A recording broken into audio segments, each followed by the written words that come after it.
Okay. Now this is Czech Republic representation. There are 4 teachers in Spain now, but we have Andre and Marketa as representatives of the group and your teachers at home. So thank you. You have a quarter of an hour, right? Thank you.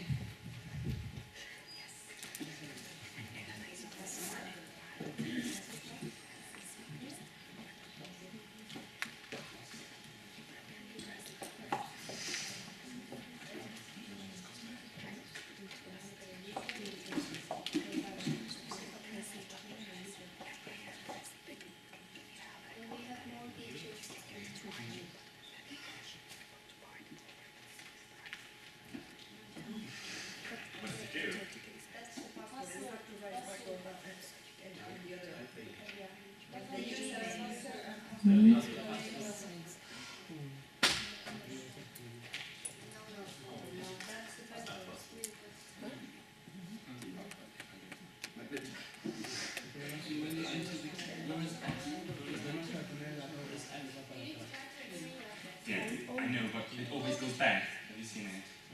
Where is that?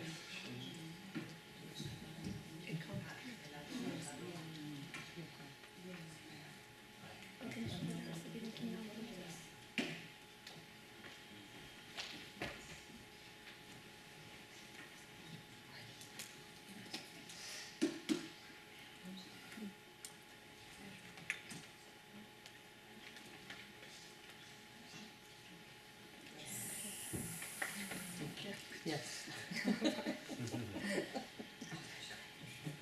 It's always the drama. With us. I guess the party started. So.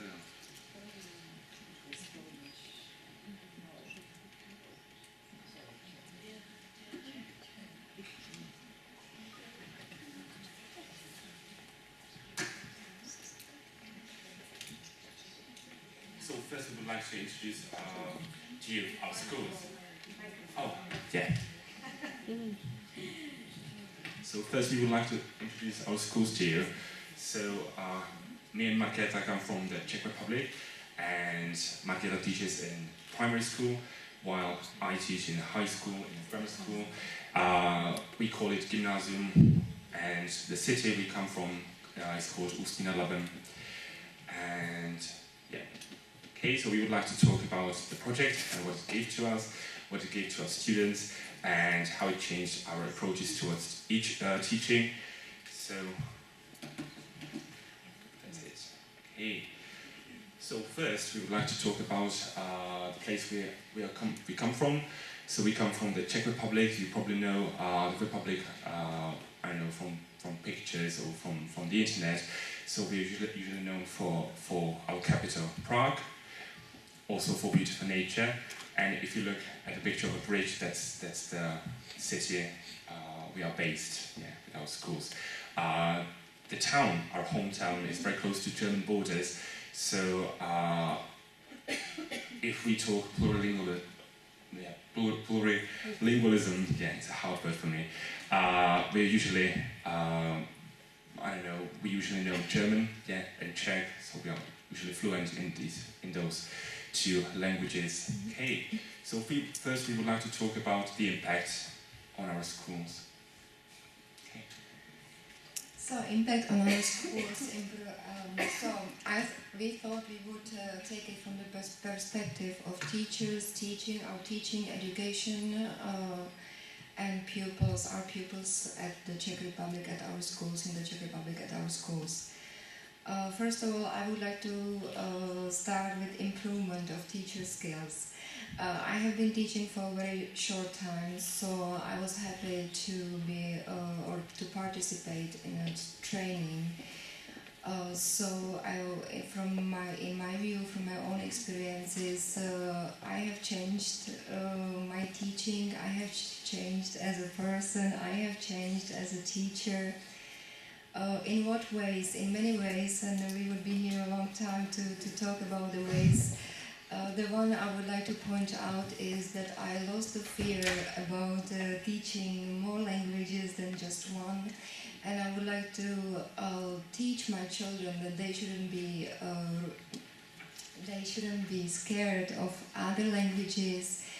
They shouldn't be scared of other cultures. That they should become open-minded, and they should fall in love with traveling, with meeting new friends, getting experiences from whatever comes across their lives.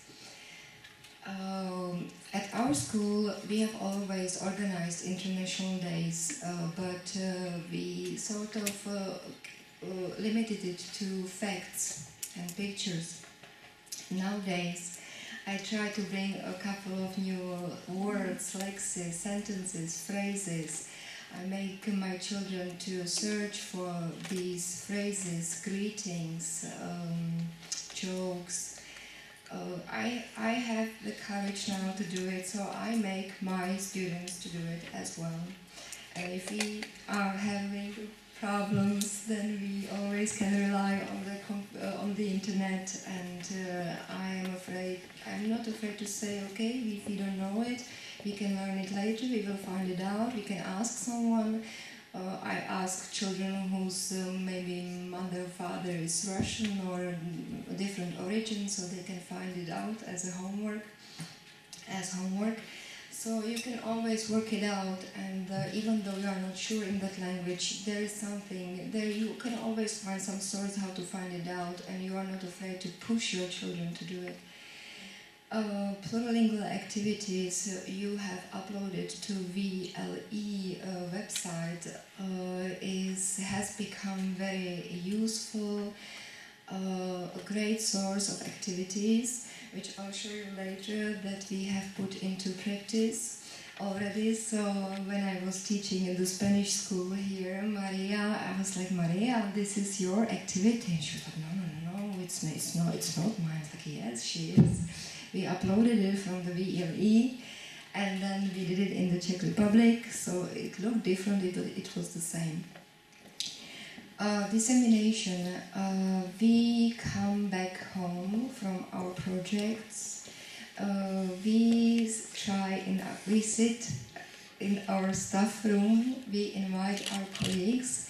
We never forget with Petra to bring something from that particular country we visited. We talk about what we have seen, what we have learned, what we have experienced, what is possible to do with our kids. So what I'm trying to say is that not only we learn, those who travel, but also those who stay at school, they don't have the opportunity to travel, and they can learn from us. And they are very curious, they are very grateful. I think they are happy for us. We can travel and bring something home to our home schools. I hope so. They are happy about it, even though they have to teach instead of us. Of course, cultural awareness. You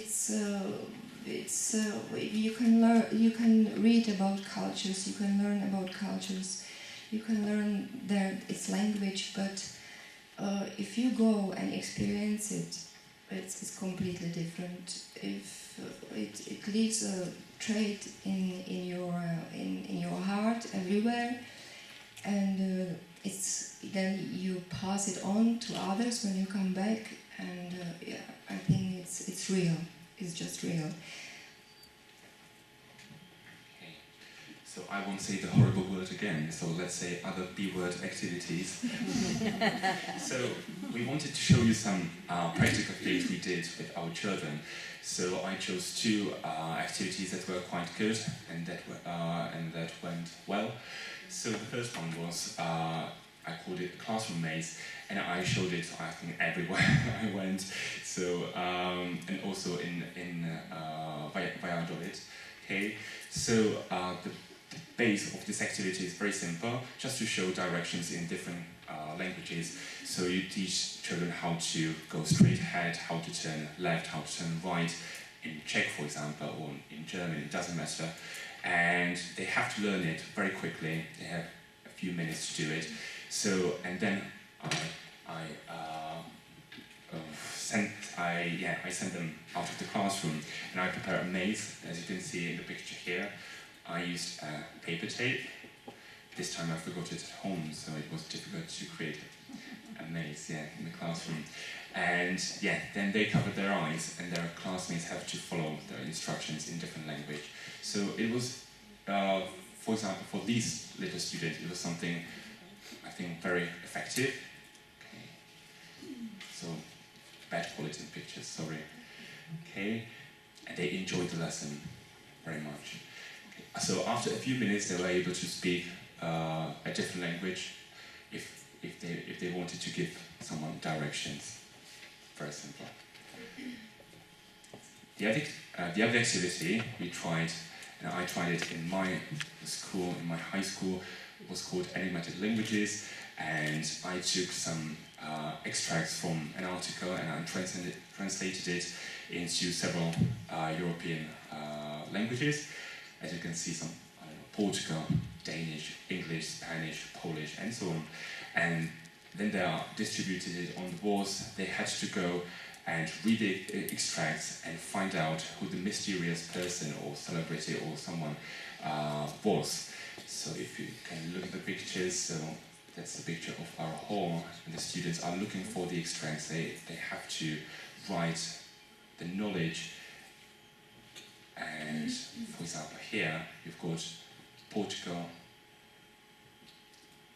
or here you've got Turkish version, okay? So they have to collect the information from other languages, and then they have to find out who's the person. So it's not very easy, but there are some words common for each language, for every language. So that's the key to this activity, to find out who the person is. Okay. So the main part of our job was job shadowing, which we enjoyed a lot. And it has some stages we would like to show you. So the first one is observation. So we usually go to school, we observe the several classes, and teachers usually prepare some B-word activity. And then we also present our activities we bring from home. And also there is a cooperation between the host teacher and us. So we have to create so-called joint activity, which is something we do, I don't know, in the afternoon and present the other day. So I will show you some pictures of joint activities as well. When we come home, as Markela said, we have to disseminate. It means talking to our students, it means talking to our colleagues and everything around it. And also, since we are here from different countries, we bring different activities. We, take some ideas and we bring it home and we try it in our classes. Also, we take some activities from VLE platform and try it at home with success. Okay, so the last stage of job shadowing is to educate people around us, to grow interest in people. So I will show you some pictures. Okay, so this picture is from Turkey, a school that we loved. Okay, and these are the smaller children.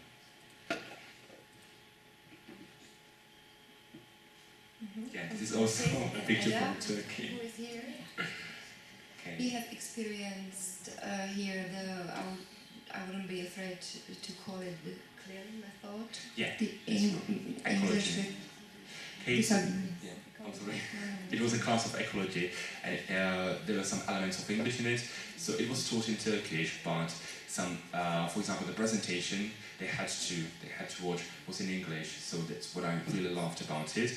So it was not forced. They just watched the presentation. They were taught in English, but they were taught in Turkish. But they saw the words. It was like subconscious in some way. So that's what I loved the most.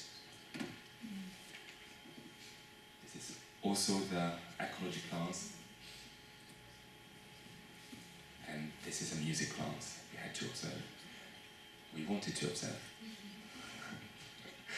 Okay, these are some examples of Nida's work. Yeah. Nida's from Lithuania work.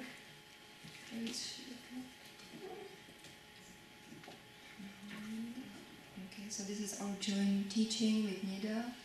I think it was a great experience. You can see that we are in a very important discussion, smiling a bit, but as you already could you please explain a little bit that you were mixed to different nationalities during the job shadowing and what is supposed to would imply?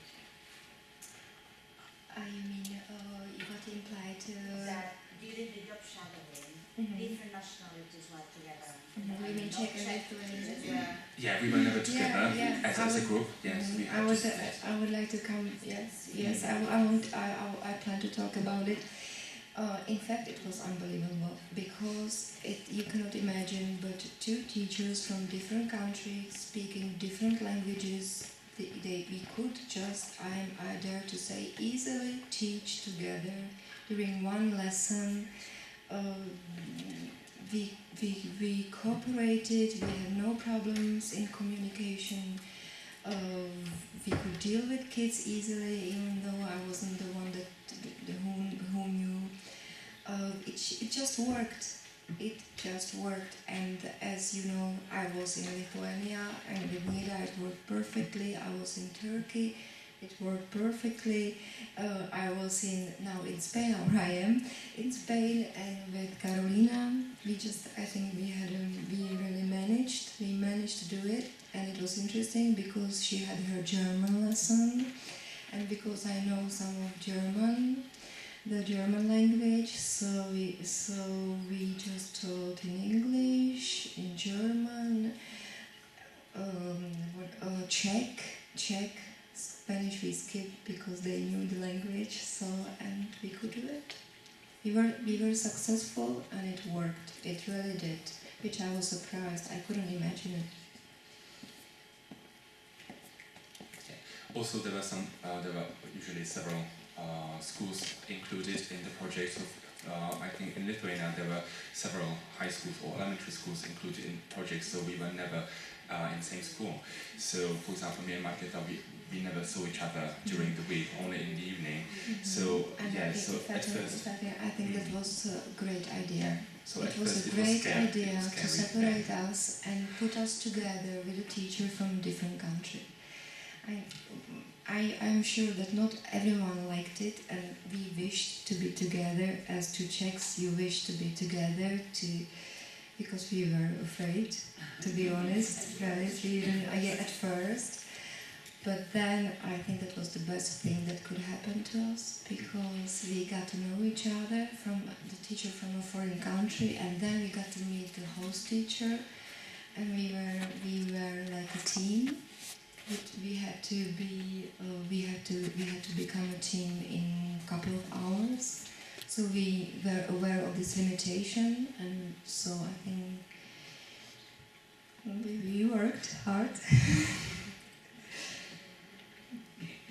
So the other crucial part of all the projects is always socializing with our partners and our colleagues from other countries.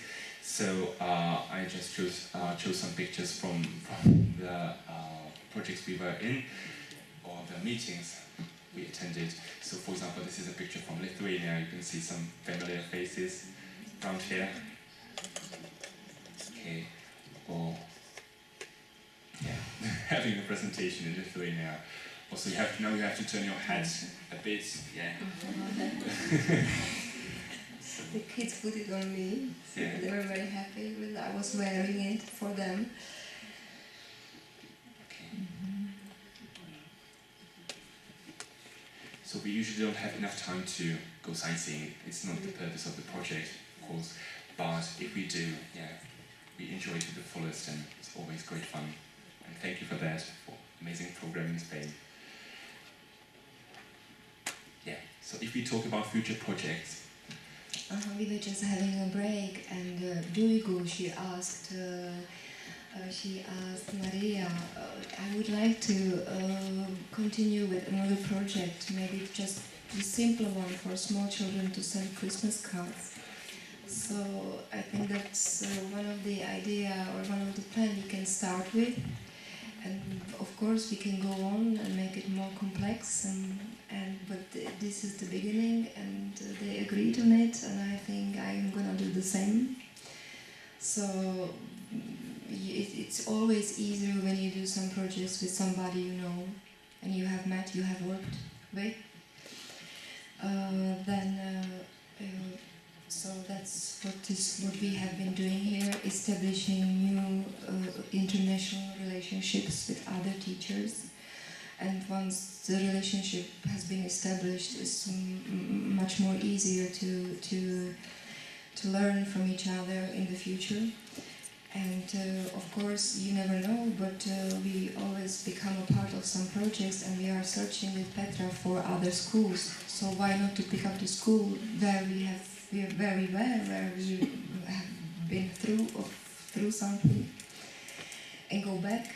Why not?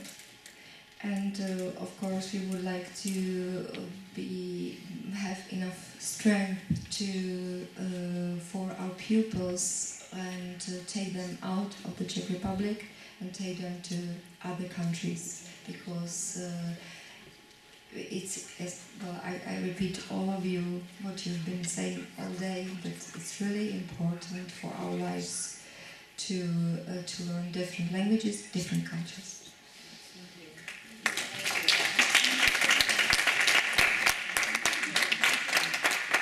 It's not the end. Sorry. I have to sit here and listen to us. Okay. And it won't start any soon. Okay, so... He has prepared a speech for you. Yeah, just a final thought, because when we thought, Marketa, about our future with the knowledge we gained from this project, yeah, we came with this picture. Okay, so that's our final thought we have to offer. So if you can see in the picture, there is a mole, which is a famous cartoon character from the Czech Republic. So maybe some you know that. So, and he's got some friends from other, I don't know, parts of animal world. Animal kingdoms. Yeah. And what I want to say, when I first started with this project, I didn't know what to expect. And I've always thought of myself, or I had always thought of myself as a tolerant person. And my teaching has always included some kind of tolerance in it.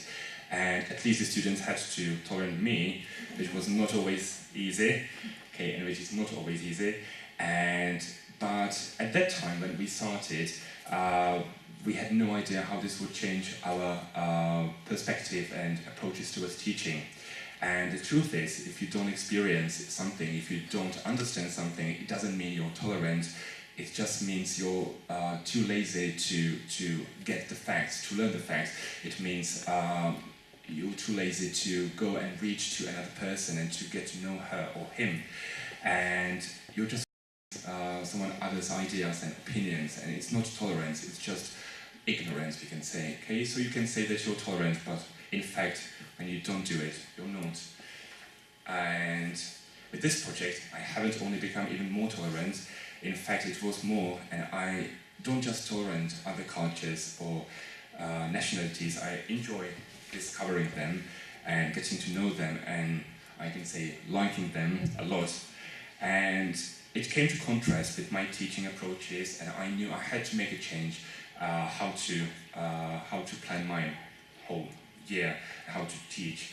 And in these troubled times, and we are experiencing some troubled times of Syrian war and refugee crisis all over Europe, I experienced a huge wave of negativity which flooded the internet and also the minds of people, not only in our country.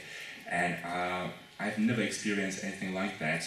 And first, I tried not to care and not to think about it, but then infected my class. And I heard the first negative comment in my classroom, and it was from my, I can say favorite. Can I say favorite?